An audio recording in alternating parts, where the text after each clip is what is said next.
నమస్తే. This is Deepika. Welcome to Jaitra entertainments. నిత్య పూజలతో కోరిన కోరికలు తీర్చే మహాత్మా గాంధీ. దేశంలోనే గాంధీకి నిర్మించిన మొదటి ఆలయం. అది ఎక్కడుందంటే ఆ వివరాలు ఇప్పుడు తెలుసుకుందాం.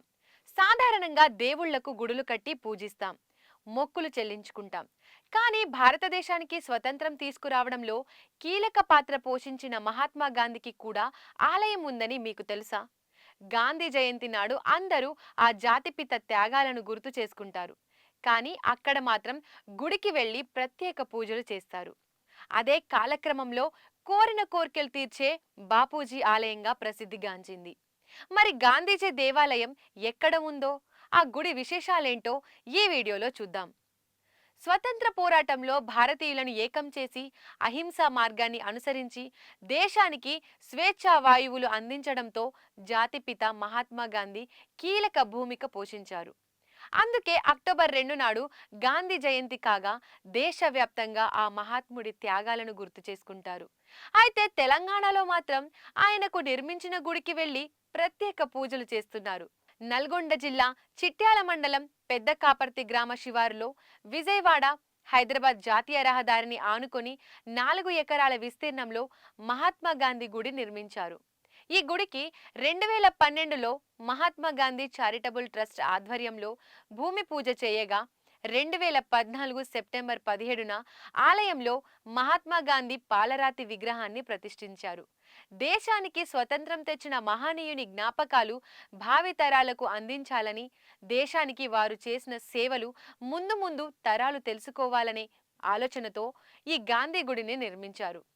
ఈ ఆలయంలో దేవుళ్లతో సమానంగా మహాత్ముడికి నిత్య పూజలు చేస్తున్నారు. ఇక్కడ గాంధీ విగ్రహంతో పాటు ఉపాలయాలు కూడా ఉన్నాయి. అందులో నవగ్రహాలు, పంచభూతాల ఆలయాలు ఉన్నాయి. రెండంతస్తుల్లో నిర్మించిన ఈ ఆలయంలో భవనం పై అంతస్తులో ప్రధాన ఆలయం ఉంటుంది. కింద ఫ్లోర్లో భక్తులు ధ్యానం చేసేందుకు ఒక కేంద్రం ఏర్పాటు చేశారు. దేశంలో గాంధీకి నిర్మించిన మొదటి ఆలయం ఇదే కావడం విశేషం. ఇక గాంధీకి అద్భుత శక్తులు ఉన్నాయని ఆలయ సందర్శకులు నమ్ముతారు. కుటుంబ సమేతంగా గతంలో ఇక్కడికి ఓ రాజస్థానీ వ్యాపారవేత్త వచ్చాడట. చాలా సంవత్సరాలుగా తన కుమార్తె వివాహం కోసం చాలా కష్టపడుతున్నాడని గాంధీ విగ్రహం ముందు బాధపడ్డాడట.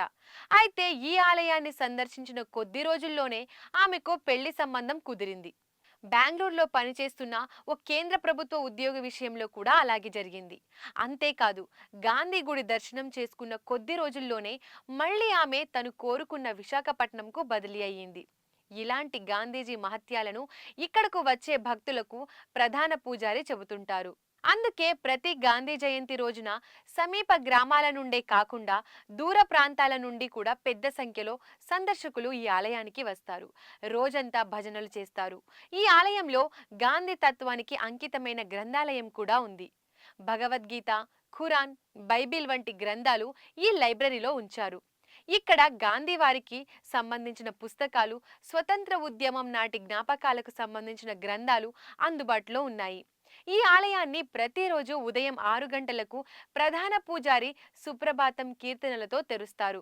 అన్ని ఆలయాల్లో లాగానే ఈ గాంధీ గుడిలో కూడా గాంధీ అష్టోత్తరం, గాంధీ శతనామకరణ లాంటి అనేక పూజలు చేస్తూ ఉంటారు.